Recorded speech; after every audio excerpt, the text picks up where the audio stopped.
नमस्कार आपण देखुछंती टेक विज्ञान। आज आम यह वीडियो माध्यम दुनियार सबुठारु शक्तिशाली वशीकरण मंत्र विषय जानिबा।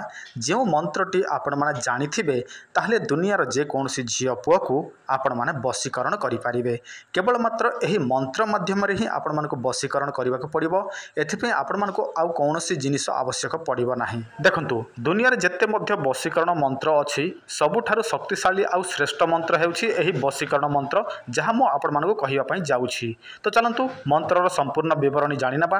ता पूर्वरु आपण समस्तक पई गोटे सूचना ध्यान देकी सुनंतु। यह हेउछि संजीवनी। जदि कोनोसी व्यक्ति प्रतिदिन गोटे चामच क्षीर सहित व्यवहार करती से केबे मध्य बुढ़ा हेबे नाही। आ बुढ़ा माने व्यवहार कले से माने पुनी थरे भेंडिया हेइ जिवे। यह स्त्री पुरुष समस्त व्यवहार करि परिबे। अधिक विवरणी पई आपण माने एही वीडियो देखि नियंतु। जदि कोनोसी पुरुषर लिंग अति छोट कम से कम 4-5 इंच हबो से माने लंबा मोटा करिया पई चाहछंती ताहले व्यवहार करंतु एही टेक विज्ञान तेल। केवल मात्र 3 मास व्यवहार करिवे ताहले आपनकर लिंग 8 रु 10 इंच हबो 100% ग्यारंटीर सहित। जदि आपण माने अन्य कोनोसी वशीकरण प्रयोग करिसंती किंतु आपण मानकर वशीकरण हो नाही, जदि आपण माने काहाकू प्रेम करंती से आपण मानकू प्रेम करे नाही ताहले आपण माने एही वशीकरण ताबिज निश्चय व्यवहार करंतु।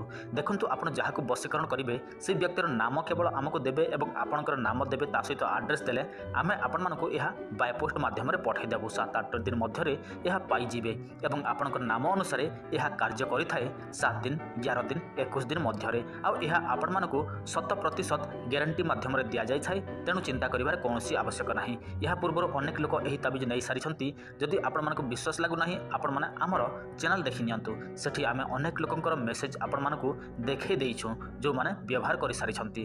तेणु आपण माने काहाकू वशीकरण करिया पय चाहंती व्यवहार करंतु एही ताबिज। ता सहित आपण माने सट्टा जुआ लॉटरी गंजा लढई खेळ जदि खेलंती ताहले व्यवहार करंतु ध्रुत विजय ताबिज। देखंतु आपण मानकू किछि करिवार नाही। आमे आपण मानकू सब किछि प्रस्तुत करिकि पठाई दे। देखंतु वर्तमान आपनको मोबाइल स्क्रीन रे गोटे सबुठारु शक्तिशाली मंत्र देखा जाउछि।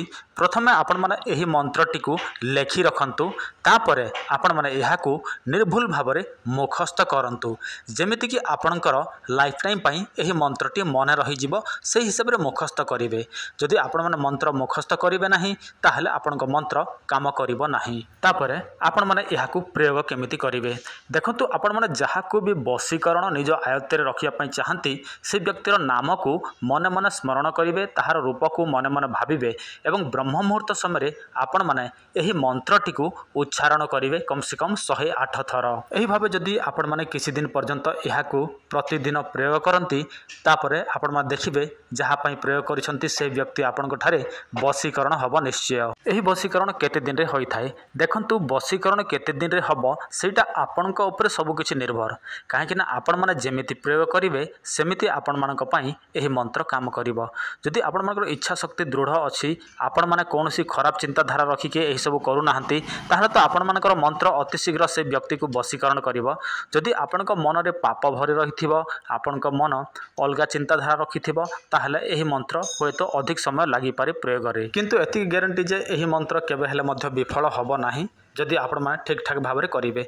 आउ एटा आपण माने आरंभ करेंगे पूर्णिमारू। जदि पूर्णिमारू करि पारिबे सबठारु भल कथा। आपण माने पूर्णिमारू आरंभ करेंगे। कहा पई 3 दिन रे हेइ जिवो, कहा पई 7 दिन रे, कहा पई 11 दिन रे, कहा पई 21 दिन रे एही मंत्रटी से लोक ऊपर प्रयोग हेइ जिवो।